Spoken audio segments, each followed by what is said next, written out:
明体呈现，明体如水，无形无相。到底它是以什么样的方式呈现在我们这个现实世界中，取决于这个人，尤其是他的精神结构和知识结构。他拥有什么样的精神结构、知识结构、人格结构、思维结构、言行结构，就以什么样的方式呈现。做个比喻，就是水本无形，因气而行。比如说这个杯子，杯子就是气，你把水倒到杯子里，气是什么样的形状，那么里面的水就是什么样的形状。那么如果把水倒进一个三角形之中，那么水就是三角形；倒进一个圆形的杯子，那水就是圆形；如果倒进是一个方形的杯子，水就是方形。水本无形，因气而行。水就是什么？就是我们的明体。气就是我们的人格结构、知识结构、情感结构、言行结构、思维结构。这个思维结构什么样，那么出来的就是什么样。好，这是从大方向、大原则我们先弄明白，咱们具体讲。那么假设，不是假设，事实上就是这样。那么在儒家也是明体呈现，它只是不叫明体呈现，它叫良知呈现。那么良知呈现的时候，就是以王阳明为代表，以二程为代表，以孔子、孟子为代表。孔子、孟子的著作中从来没有中脉的记载，从来没有七伦的记载，从来没有就是什么接手印、什么等等这些记载。难道孔子不是圣人？是圣人。那么为什么同样都是明体呈现，孔子没有呈现这些东西呢？答：孔子的知识结构、精神结构是三角形的，佛家的知识结构是圆形的，它们不是一个形。这个叫意识形态，或者叫生命形态，或者叫精神形态。由于各自的生命形态不同，意识形态不同，所以出来的结果就不同。那么当有一天像王阳明那样在农场啪的一下悟道了，实际上就是明体呈现了，这么明体呈现出来的一定是仁义礼智信、温良恭俭让，一定是这些东西。呈现的是什么？呈现的是温良恭俭让，呈现的是仁义礼智信。明体以仁义礼智信的形式出现，以温良恭俭让的形式出现，以完全儒家的这些方式呈现出来。为什么？因为我们给到的明体的这个器皿就是儒家式器皿。水本无形，因气而行。我们给到的这个气是儒家的气，所以呈现出来的就是儒家的东西。他真真切切的看到了仁，看到了义，仁义礼，他礼也看到了。他真真切切的看到石头是礼，云彩是礼，水是礼，泰山是礼，开的花是礼，看自己都是礼。天下无物，皆礼也。我们老百姓普通凡夫看到的都是一个一个物，花是一个物，树是一个物，草是一个物，山水日月是个物，我们看到的都是实实在在的物。儒家的大儒们明体呈现以后，比如说像王阳明这样的大儒，看到的一切都是礼，礼貌的礼，都是秩序。礼就是秩序，都是一个一个秩序，一个一个次第。那么还有义，他看到的整个天底下所有的事物在他眼中都是义，义就是规矩、规范、法则，这统称为义。在王阳明看来，天下一切皆是义，没有具体事物，只有义，义外无物，物外无义，那就是仁、义、礼、智、信。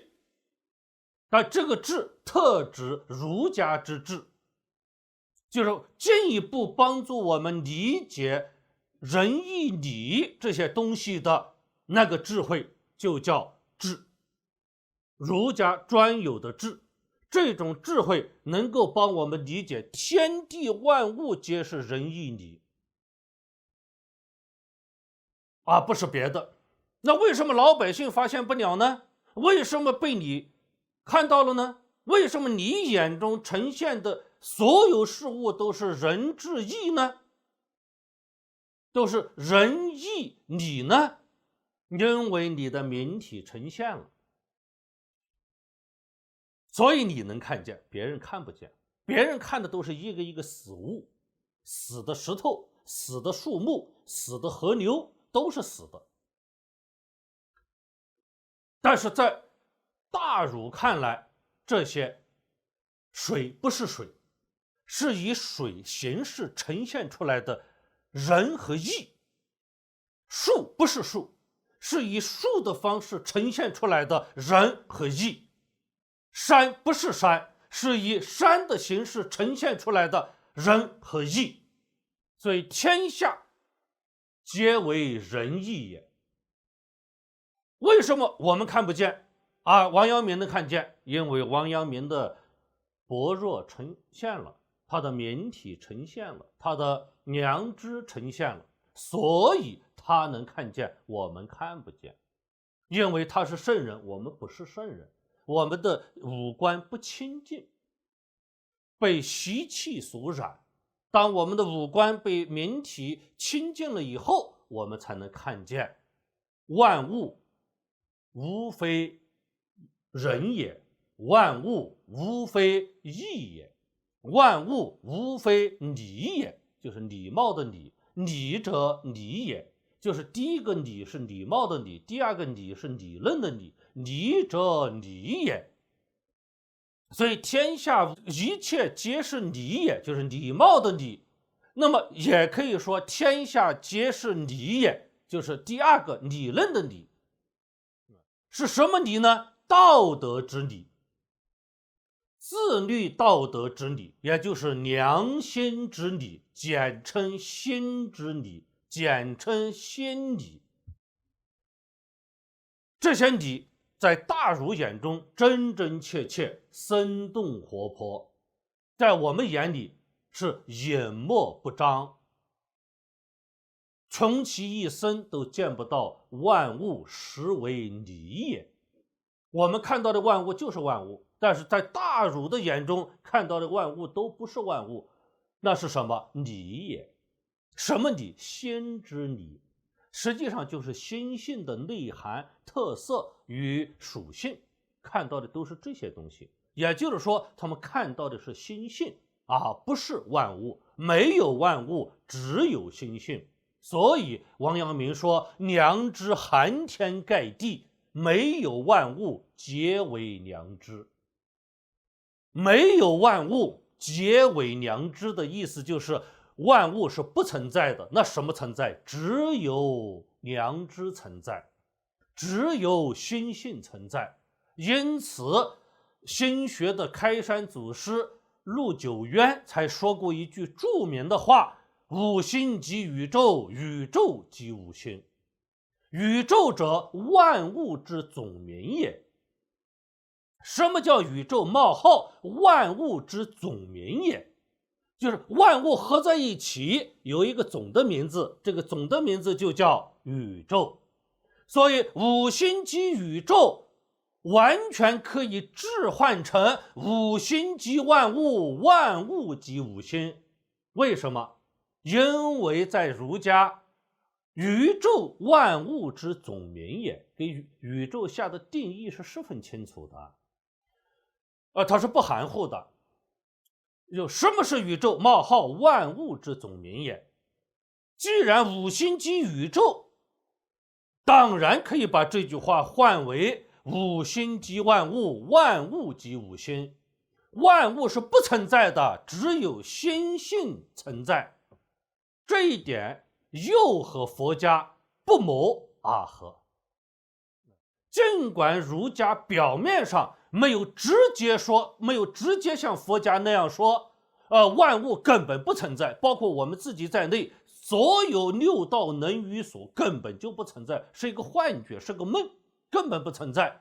儒家没有这样说，但是儒家说出了类似这样的话，暗含着这个佛家的意思，没有明说佛家的意思，但是暗含着佛家的意思。他也认为万物是不存在的。什么存在？心存在，因为心含万物，心即万物。当然万物是不存在的，只有心存在，因此叫心学。天下无实于理也，天下无实于心也。这个心指的就是心性。好，那么我这个展开又是一套义理，我们就此打住，我们再回来讨论不同的生命形态、意识形态、精神结构、知识结构，在明体呈现的时候就会有不同的呈现。如果我们是儒家的生命结构、儒家的知识结构，那么呈现出来的就是儒家的义理境界。我们就会把儒家的义理变为真实的境界，呈现在我们的身心能所之中。如果我们青少年或者说前半生在佛家下过功夫，我们是佛家型思维、佛家型的生命形态和意识形态，就像邱云多杰这样，毫无疑问明体呈现以后就会以佛家的形式呈现。那么到底什么呈现是好的，还是什么呈现是不好的？我活了50岁，我也没弄明白哪个更好，哪个不好，只能说各有优缺点，难以分出高低出来，很多时候难有高低，只能说你个人偏好哪一个就好。如果你偏好儒家，那么儒家那种呈现方式对你而言就是最好的。如果你倾向于佛家，那么佛家这种呈现方式对你而言就是最好的。如果你是倾向于基督教的，那么以基督教的形式呈现对你而言就是最好的。它无所谓最好，因人而异，因人而定，都好，你喜欢哪一种方式就哪一种方式。这就叫水本无形，因气而行。大家一定要记住这句话，很重要，很重要。为什么让你们要想学好佛，就必须苦读佛经？因为苦读佛经的过程就是塑造自己佛家式的生命形态和意识形态。这个生命形态、意识形态为以后明体呈现做准备，就是先制作好满意的茶杯，再去制作茶，再去倒茶，再去装茶。装茶之前先弄一个满意的，你自己满意的茶杯，你想要什么茶杯你就去创造什么样的茶杯，创造好了这个茶杯再往里倒水。那么想有儒家的呈现，那就是好好的塑造自己儒家的生命形态和意识形态，补充自己儒家的知识结构，让自己的知识中全部是儒家的知识，全部是儒家的知识，你这样的知识结构才能呈现出仁义礼智信、温良恭俭让，你才能够理解儒家所说的大学、中庸、孟子、论语这些里面到底在说什么，不然的话你理解不了。你只得其字，难知其意。要知其意，必须明体呈现，圣学必须圣来解。什么意思？就是圣学，就是这些经论真正的理解的前提，就是你也是圣人。圣学必须圣来解。如果你自己不是圣人，你想破脑壳都理解不了那些圣人的话的深层含义，你拥有的永远都是字面含义，而不是其真意，其背后之意，你是不可能做到的。这与你用不用功没关系，你想破脑壳，我该够用功了吧？你还是不理解。不是你用不用功，而是你方法正不正确，你自己的素质高不高。自己的素质不达到圣贤阶段，你是理解不了圣贤的。那么哪怕你是小圣贤都行，你才能读懂大圣贤的著作。佛家也是，佛家真正佛的著作，菩萨的著作，你没有一个相当高的修正，你是难以理解的。你之前的那个理解都是字面理解，不是真理解。真理解非得你也有相当高的正量才可以。因此佛好像是在《法华经》里说过这样一句话：唯有佛方知佛意。除非你成佛了，你才知道之前佛说的话的意思。唯有佛方知佛意。